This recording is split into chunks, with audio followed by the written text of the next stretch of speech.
नमस्कार, मेरे चैनल में आप सभी का स्वागत है। मैं डॉक्टर अंजू ओझा आज आपको राजस्थान के पशुधन प्रदेश के बारे में बताने जा रही हूँ। इसके पूर्व के वीडियो में हमने राजस्थान में पशुपालन के बारे में अध्ययन किया। आज हम यहाँ अध्ययन करने जा रहे हैं राजस्थान का पशुधन प्रदेश।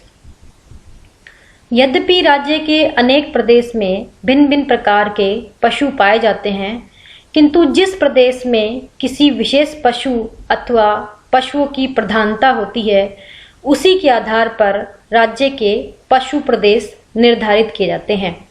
तो जो पशु प्रदेश हैं वो निर्धारित किए जाते हैं, उनका आधार होता है कि उस क्षेत्र में कौन सा पशु है जो प्रधान रूप से पाया जाता है। उसी के आधार पर पशु प्रदेश जो हैं वो निर्धारित किए जाते हैं और इस आधार पर राजस्थान में 9 प्रकार के पशु प्रदेश निर्धारित किए गए हैं। इसमें से नंबर 1 है राठी क्षेत्र।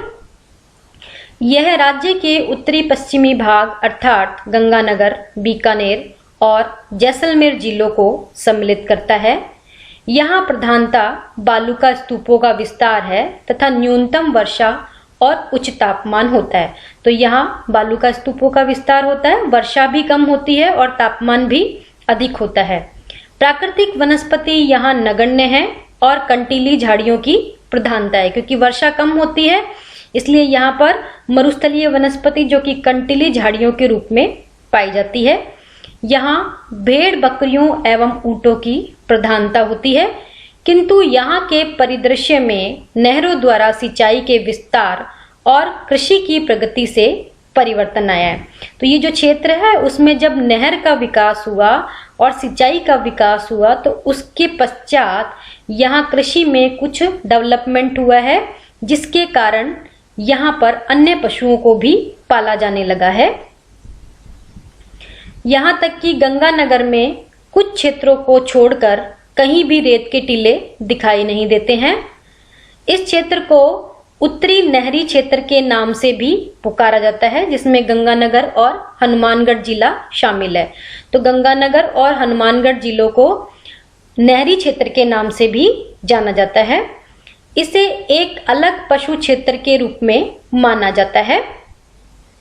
यहाँ पशुपालन में अब गाय भैंस की प्रधानता हो गई है तथा दूध के उत्पादन में भी पर्याप्त वृद्धि हुई है, जिसका कारण है यहाँ कृषि का जो सिंचाई के कारण विकास हुआ है, उसके कारण अब यहाँ पर गाय और भैंस भी पाली जाने लगी है।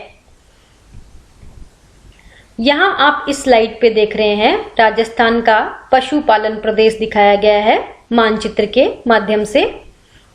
दूसरा जो क्षेत्र है वो है सांचौर अथवा कांकरेज क्षेत्र।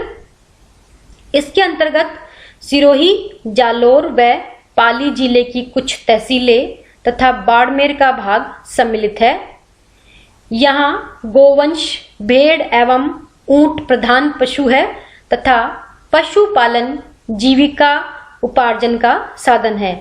यानी जो यहाँ पशुओं का पालन किया जाता है उसी से जीविका या जीवन निर्वाह किया जाता है। कांकरेज नस्ल के गोवंश के लिए यह क्षेत्र प्रसिद्ध है। बकरियां एवं ऊंट भी यहाँ पाले जाते हैं। यहाँ ऊन, घी, चमड़ा और खाल का विक्रय होता है। तीसरा जो क्षेत्र है वो है थार पारकर क्षेत्र। इसमें बाड़मेर का उत्तरी भाग, जैसलमेर तथा जोधपुर जिले की फलोदी और शेरगढ़ तहसीलें सम्मिलित की जाती हैं। यह क्षेत्र मरुस्थलीय एवं रेतीला है तथा वनस्पति का यहाँ पर अभाव होता है। इसके अलावा कम वर्षा और उच्च तापमान भी यहाँ की विशेषता है। इस प्रदेश में थार पारकर नस्ल के गोवंश का पालन होता है, जो एक दूध देने वाली किस्म होती है। ये गायें 10 से 12 किलो दूध प्रतिदिन देती है, अतः दूध एकत्र कर उन्हें नगरों तक भेजा जाता है। यहाँ गायों के अतिरिक्त ऊंट, भेड़ एवं बकरी पालन भी किया जाता है। नेक्स्ट जो क्षेत्र है वो है नागौर क्षेत्र। इसमें नागौर जिला, जोधपुर जिले का अधिकांश भाग, बीकानेर का कोलायत और नोखा तहसीलों का कुछ भाग तथा चूरू व पाली जिलों के कुछ भाग यहाँ पर शामिल किए गए हैं। पशुपालन यहाँ का प्रमुख व्यवसाय है। इस प्रदेश के नागौरी नस्ल के बैल देश भर में प्रसिद्ध है।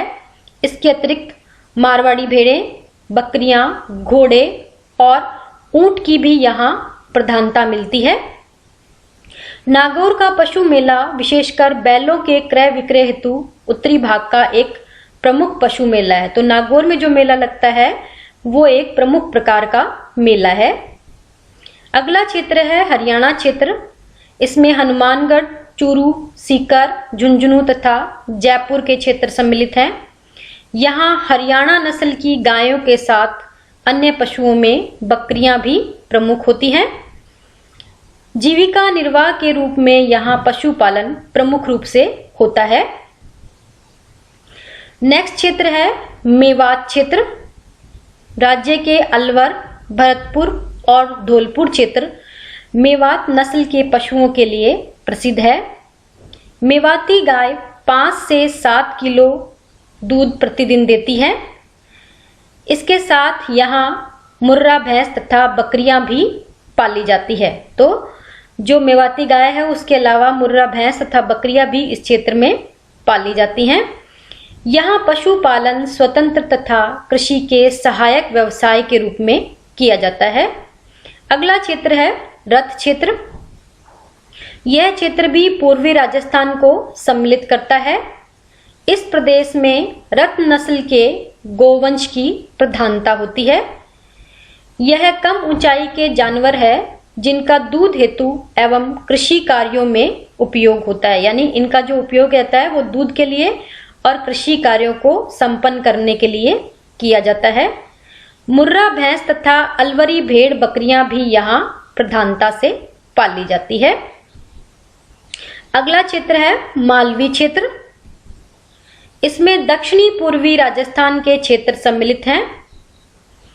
झालावाड़, कोटा, बारा, बूंदी, बांसवाड़ा और डूंगरपुर के क्षेत्र में पर्याप्त वर्षा के कारण पशुओं के लिए चारा उपलब्ध होता है। मालवी किस्म के गोवंश दूध यद्यपि कम देते हैं किंतु इनके बैल मजबूत और खेतों में प्रधानतः उपयोग में आते हैं। तो जो मालवी किस्म के बैल होते हैं वो खेतों में अधिक काम आने वाले और मजबूत किस्म के होते हैं। इसके साथ भैंस एवं बकरियां भी पाली जाती है। अगली किस्म है गिर या अगला क्षेत्र है गिर क्षेत्र।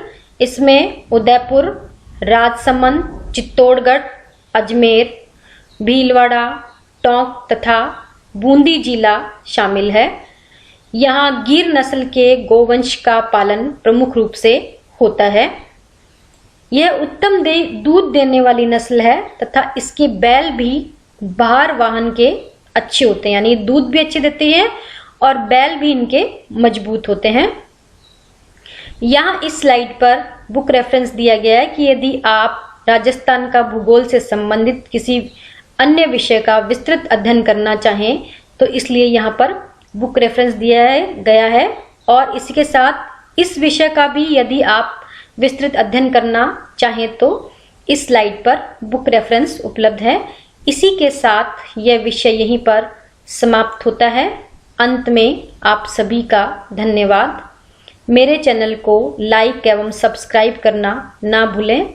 पुनः आप सभी का एक बार धन्यवाद।